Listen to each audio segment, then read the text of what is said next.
برائے مہربانی Urdu audio novel channel کو لائک کریں، شیئر کریں اور سبسکرائب کریں اور گھنٹی کے نشان کو دبانا مت بھولیے تاکہ آپ کو ہر نئی ویڈیو کے بارے میں لیٹسٹ اپڈیٹس ملتی رہیں۔ شکریہ، دھنیہ واد اینڈ تھینک یو۔ پیش خدمت ہے مایہ ناز مصنف شوکت صدیقی کا لکھا ہوا تہلکہ خیز ناول جانگلوس، ایپیسوڈ نمبر 5۔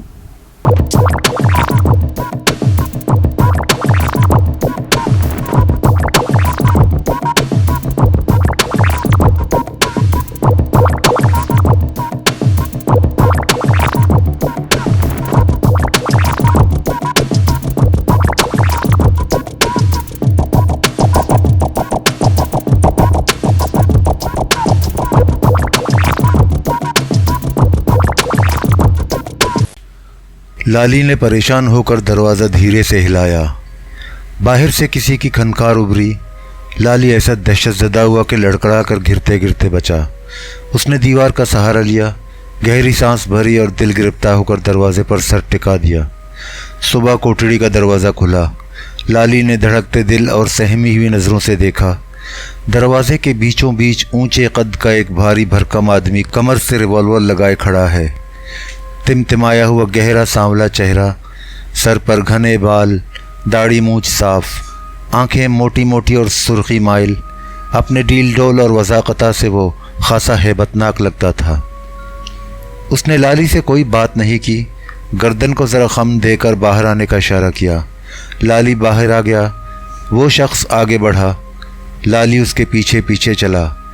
دونوں ایک تنگ غلام گردش سے گزر کر بنگلے کے باہر آ گئے۔ لالی نے چلتے چلتے اسے ٹوکا، مجھے کہاں لیے جا رہا ہے؟ اس نے کوئی جواب نہیں دیا، خاموشی سے آگے بڑھتا رہا۔ دونوں ایک پرفضا باغ کے کنارے کنارے پگڈنڈی پر چل رہے تھے۔ پگڈنڈی خاصی کشادہ تھی، اس پر سرخ بجری بچھی تھی جو جوتوں کی رگڑ سے ہلکی ہلکی آہٹ پیدا کر رہی تھی۔ سورج چڑھ کر درختوں کے اوپر آ گیا تھا، ہر طرف بسنتی دھوپ پھیلی تھی۔ مارچ کا تیسرا ہفتہ شروع ہو چکا تھا۔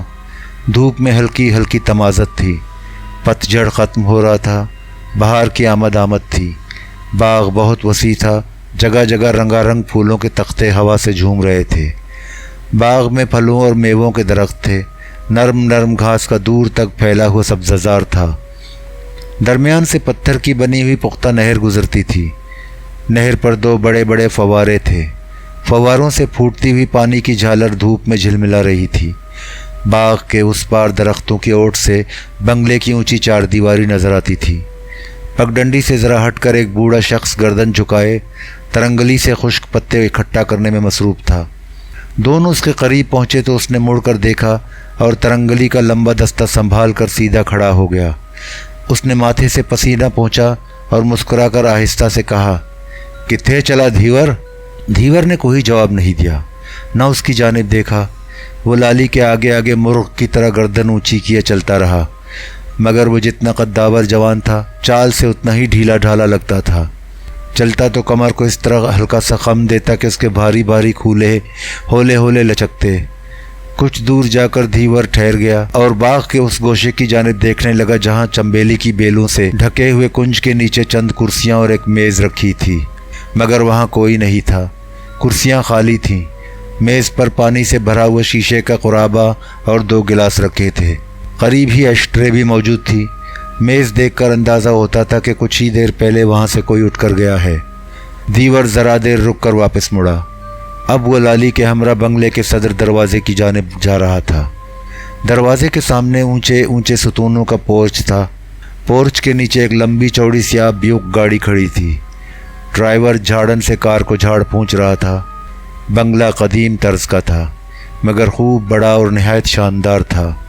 جگہ جگہ عشق پیچاں کی بیلیں چڑھی تھیں اور کھپریلوں کی قمیدہ چھت پر دور تک پھیلی ہوئی تھی۔ لالی نے بنگلے کی وہ کھڑکی بھی دیکھی جس کا ایک شیشہ ٹوٹا ہوا تھا۔ یہ شیشہ اس نے پچھلی رات توڑا تھا۔ اس کی اس انگلی میں جو شیشہ توڑنے سے زخمی ہو گئی تھی ابھی تک کسک تھی۔ دھیور بنگلے کی سمت بڑھتے بڑھتے لمحے بھر کو ٹھٹکا، پھر کچھ سوچ کر اس نے راستہ بدل دیا۔ دونوں آگے بڑھے۔ سامنے 4 دیواری کا اونچا چوبی پھاٹک تھا۔ اب وہ اس راستے پر چل رہے تھے جو